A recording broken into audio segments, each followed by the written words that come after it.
Near Kornitzer, Armenia, Sep 24, Reuters. The 120,000 ethnic Armenians of Nagorno-Karabakh will leave for Armenia as they do not want to live as part of Azerbaijan and fear ethnic cleansing, the leadership of the breakaway region told Reuters on Sunday.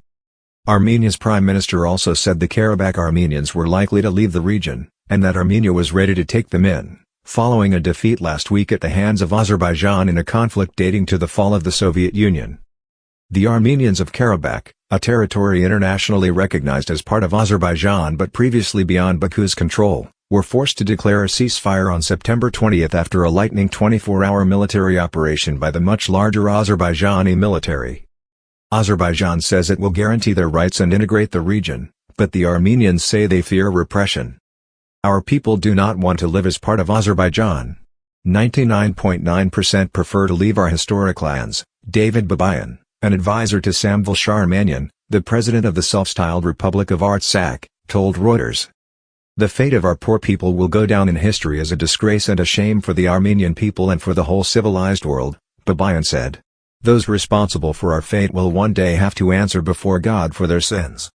The Armenian leaders of Karabakh said in a statement that all those made homeless by the Azerbaijani military operation and wanting to leave would be escorted to Armenia by Russian peacekeepers.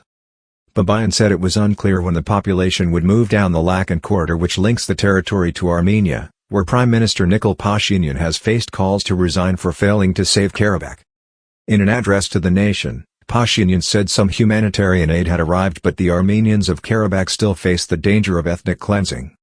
If real living conditions are not created for the Armenians of Nagorno-Karabakh in their homes and effective mechanisms of protection against ethnic cleansing, then the likelihood is increasing that the Armenians of Nagorno-Karabakh will see expulsion from their homeland as the only way out. Armenia will lovingly welcome our brothers and sisters from Nagorno-Karabakh, Pashinyan said, according to Russia's TASS news agency.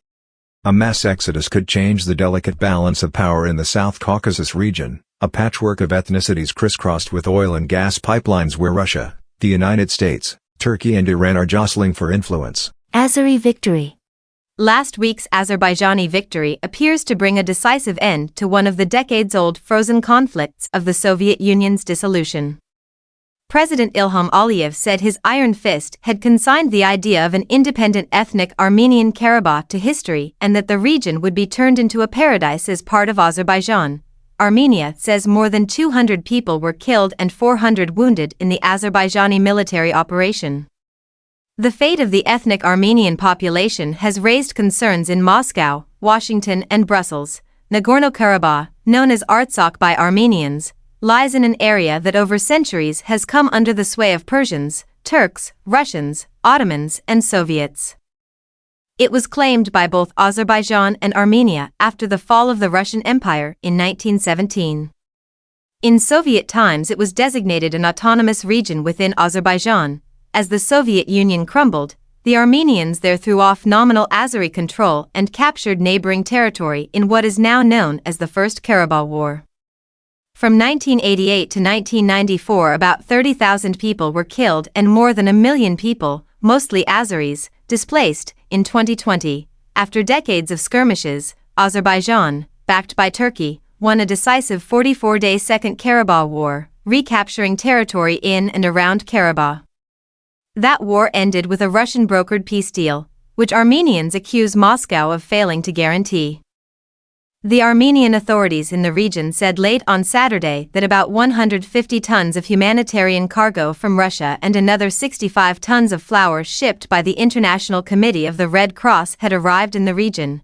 Given the scale of humanitarian needs, we are increasing our presence there with specialized personnel in health, forensics, protection, and weapons contamination, the ICRC said in a statement.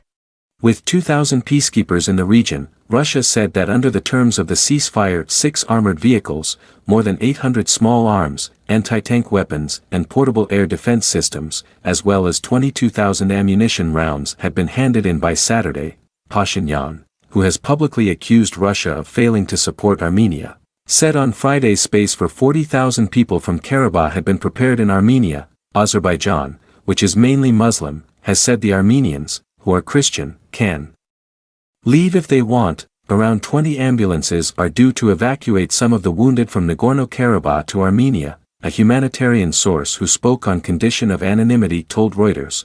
U.S. Secretary of State Antony Blinken, who has held urgent talks with Armenia and Azerbaijan, said on social media, "The United States will continue its steadfast support for Armenia and its sovereignty and territorial integrity."